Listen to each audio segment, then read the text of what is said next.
Alrighty, guys, what is going on? The highlights and results for last night's Survivor Series 2012. Oh, the main event. What a main event.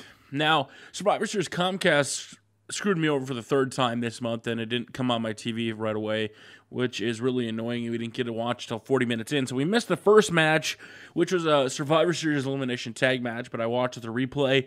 It was Team Brodus Clay taking on Team Tenzai. You had Brodus Clay, Justin Gabriel, Tyson Kidd, Sin Cara, and Rey Mysterio, and they beat Tenzai, Primo, Epico, the primetime players.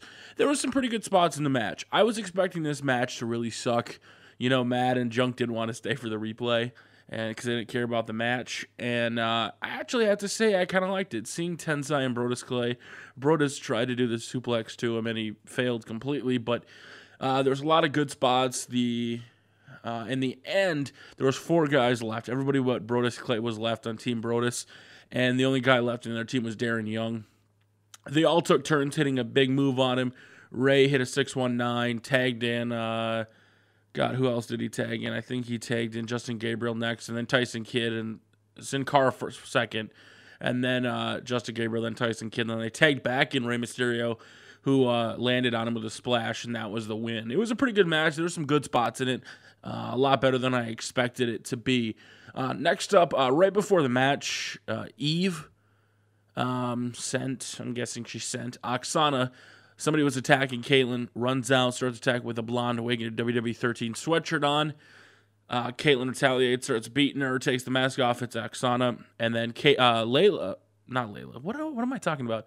Eve comes up, and Eve is, are you okay, Caitlyn? I wouldn't want anything to happen to you when your match is about to happen. And Caitlyn pushes Eve back, and she lands on her butt, and she says, are you okay, Eve? I wouldn't want anything to happen to you, with our match coming up. So, I mean, Oksana is the person. I mean, it's pretty obvious, but hey, what are you going to do?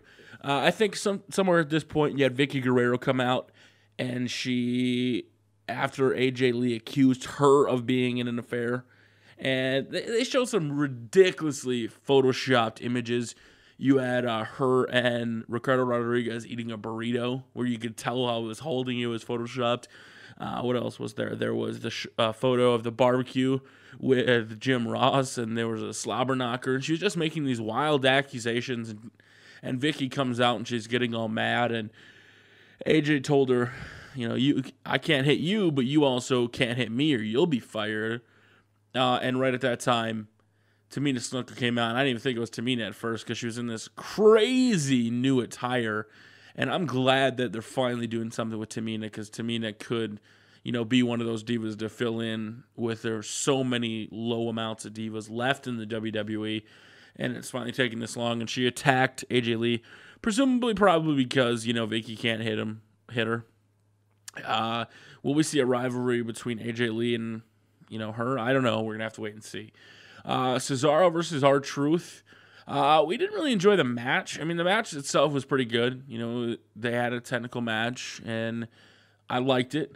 The problem that I, kind of had with it was the end where, R-Truth, I think, hit his finisher once or twice. And he was just going for the big scissor kick. Cesaro kicks him, and then hits his finisher.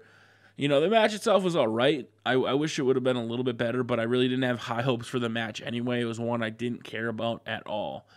And then the next one, though, Sheamus versus Big Show. Their match at Hell in a Cell was pretty good. I enjoyed it. They were going back and forth, and, Sheamus had his Herculean strength come out of nowhere, hit a white noise, started taking down Big Show, and Big Show sells really good because, he starts spitting, and you can just tell. And in the end of that match, when Sheamus was about to go for the bro kick, Scott Armstrong was checking on Big Show. Big Show grabs his arm, throws him in front of the bro kick, and he's knocked out. And then I was just kind of blown away, because normally anytime a ref is knocked out, no other refs come running down to the ring, except for this time. Rod Zapata and the other ref, I can't think of his name off the top of my head. They come down to the ring, and As they're checking on Scott Armstrong, Big Show hits a KO punch on Sheamus as Sheamus is sitting there looking at Scott Armstrong. And then Rod Zapata 1, 2, 3, and he gives him the win. And then as Big Show's leaving, the other ref, I wish I knew his name, comes over and says it's a DQ because he put the ref in the way. And, that's how it ended. And then Big Show's pissed. Big Show is yelling at the referee and going at him. And Sheamus goes and grabs a chair, which to me signifies that at TLC they will face off in a chairs match because he used a chair. And I think, they're going to have a promo for it. And I don't think you're going to get Big Show in a ladder match, or even a tables match. It's going to be in a steel chair match, just like last year. Now, during this match, once that happened, there was a lot of chance for "We want Ziggler." Like, we were sitting there like, oh God, is he going to cash in? Is he not going to cash in? We want Ziggler. And he was just beating the crap out of Big Show with the chair. But they were out of the ring and they were starting to go up the ramp. And, Junk kept saying, they're not going to do it. They're too far away from the ring. And he kept hitting him and hitting him and hitting him. Big Show was like, stop, like, please stop. Hit him a few more times. And then he's on top of the ramp now. Well, there wasn't a ramp last night. And he's like, beg for it, fella. Beg for it. And then he threw down the chair. He turns around. Big Show's like, huge sigh of relief. Sheamus turns around. Brogue kick to the face. We want Ziggler. And I'm like, oh my God, he's going to cash it. And then Sheamus pounds and pounds during the whole replay. And then he leaves. And the music stops, which would normally signify, okay, here comes Ziggler. But he didn't come. He was too far away from the ring. He couldn't have got him in there. So that happened. Team Ziggler versus Team Foley. Good match. I enjoyed it. The first one eliminated was Damian Sandow. Didn't really see that one coming. Kane eliminated him.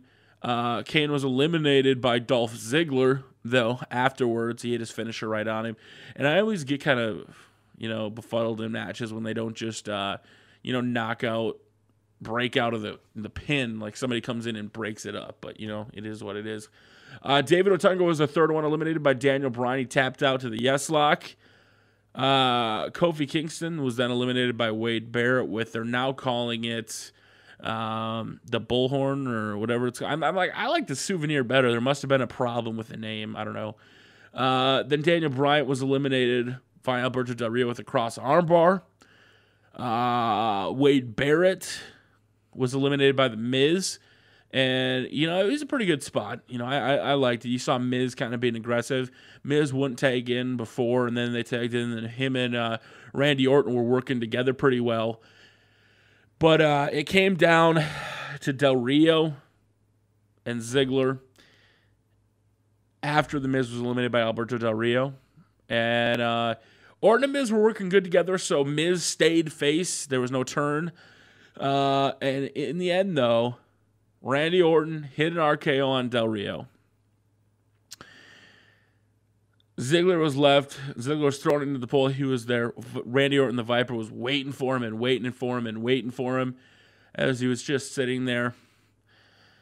Hit a move on him, and then he was laying in the corner, and it was down for a while. And Randy backs up for the punt. He's bleeding. It looks like he was gonna, hit his move on him. He backs up for the punt. Goes for the punt, and Dolph Ziggler is playing possum. Gets up. HBK super kicks Randy to the face for the 1, 2, 3. Team Ziggler won. I thought we were like, that can't be the ending. A super kick, but it did connect, and it was a good way to give Ziggler the win. I said, for him to cash in and be a champion, he needs to have a huge win here, and he did. So I was glad they put him over Randy Orton here. And then the final match, CM Punk versus John Cena and Ryback. CM Punk played possum at the start of the match, ran outside, was avoiding them. They eventually caught up and were going at it. I think the big dynamic here was eventually, Ryback and Cena were fighting a little bit. There was a few finishers in the match. Ryback hit a shell shock on both guys eventually. But the huge thing here, before the other huge thing I want to talk about, is John Cena and CM Punk worked together to eliminate Ryback and put him through a table outside. And then Cena and CM Punk were going at it inside the ring. They hit a GTS. Cena kicked out. Cena put Punk in a attitude adjustment and then an STF. And they managed to get out of there. And then Ryback comes back in, hits a shell shock. And CM Punk gets hit with a shell shock right before that. And what had happened was right when Ryback, was beating him up, 3 guys jumped the railing just like security guards or whatever. And it was Dean Ambrose, Seth Rollins, and I was glad it was Seth Rollins because as much as people have been waiting for Dean Ambrose, I've been waiting for Seth Rollins to debut. And then was it Roman Reigns? Wasn't really excited for him. It was kind of like a bonus. 3 guys from NXT. Seth Rollins is the current NXT champion. And you're wondering, is he working for him, with him? What is happening here? And they took Ryback out of the equation. And Cena, who was hit with the shell shock like 4 minutes ago, CM Punk rolls into the pin 1, 2, 3, and CM Punk retains. Junk, and not just like that was way too long of a segment though. As awesome as it was when those 3 guys interfered because they're finally, debuted in the WWE, it was a little annoying that Cena couldn't kick out of a shell shock 4 minutes later. So I want Cena versus Ryback. That's a match I can't wait for. But at the same time, this is what I said to Junk right before I saw anybody talk about this. Ryback always did say, feed me 3, and they never gave him 3. Well, guess what? He's got 3 guys now. So Team Brodus won, Eve won, Antonio won, Sheamus won by disqualification. He didn't get the title. Team Ziggler won, and CM Punk won. Let me know what you guys thought of the pay-per-view. I thought it wasn't, that bad. It was all right. The ending was pretty awesome. I really did enjoy that, but other than that, the pay-per-view wasn't memorable. Hopefully Comcast credits me for the 40 minutes I missed the pay-per-view. But let me know what you guys think in the comment section below. Until next time, I will see you all later.